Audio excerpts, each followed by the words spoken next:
बालासाहेब ठाकरे की शिवसेना में दरार के बाद अक्सर ठाकरे और शिंदे गुट अपने आमने सामने रहते हैं। अब डोंबिवली में लाइब्रेरी के मुद्दे पर ठाकरे और शिंदे गुट में विवाद चरम पर है। डोंबिवली के सुनील नगर स्थित कवित्री बहिनबाई चौधरी गार्डन में बन रही लाइब्रेरी को लेकर शिवसेना, शिंदे और ठाकरे गुटों के बीच गर्मागर्म बहस चल रही है। यह गार्डन बच्चों के खेलने के लिए तैयार किया गया है। अगर यहाँ लाइब्रेरी बनाएगी तो बच्चों के खेलने की जगह नहीं बचेगी, जिससे यहाँ के स्थानीय निवासियों के साथ ही ठाकरे गुट भी अब उनके समर्थन में उतर आया है। वहीं शिंदे गुट ने यहाँ लाइब्रेरी बनाने के लिए 25 लाख की सांसद निधि जुटाई है। शिंदे गुट उल्टा ठाकरे गुट पर आरोप करता नजर आ रहा है। हालांकि अब इस मुद्दे पर डोंबिवली में राजनीतिक माहौल गर्मा गया है। म्हणणं एवढंच आहे, इथे मुलाबाळांसकट आनंद लुटायला येतात, तिथे ह्या जाहिरातबाजी हा काय प्रकार आहे? हे म्हणजे तुम्ही तुमची बुद्धी गहाण टाकली असा त्याचा अर्थ होतो. समजलं ना? ही टाकून देऊ नये.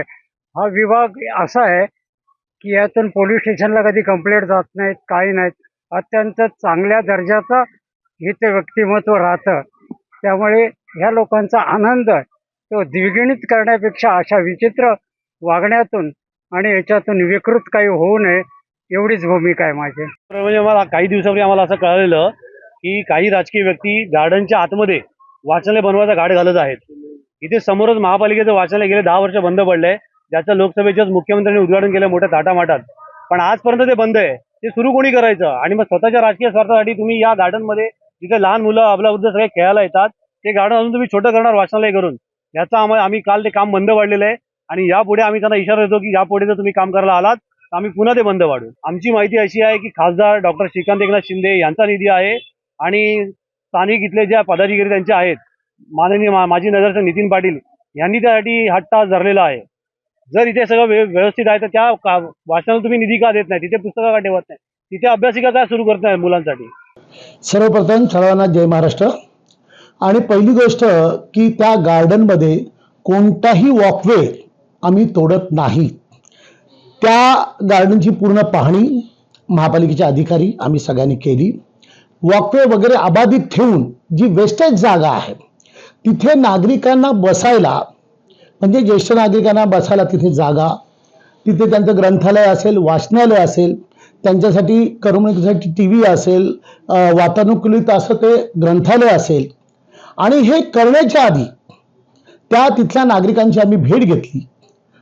आज आम्ही बघतोय की ती रस्त्यावर तिथे नागरिक बसलेले आहेत. तर त्याची मागणी मी खासदारांकडे केली.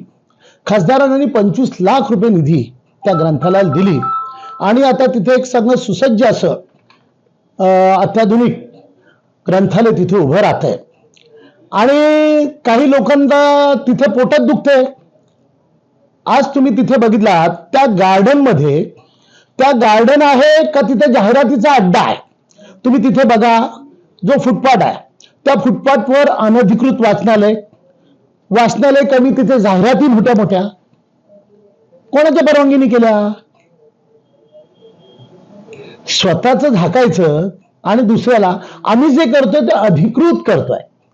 कित्येक वर्ष आम्ही या गार्डनला आमच्या मुलांपासून आमच्या नातवंडांपर्यंत आम्ही इथे रोज येतो. पण असं ऐकायला आलं का इथे ग्रंथालय चालू करताय, तर त्याला पूर्ण आमच्या सुनील नगर रहिवाशांचा विरोध आहे. गार्डन तसं राहिलं पाहिजे. तुम्ही तुमच्या एरियात जे काय करायचंय ते करा.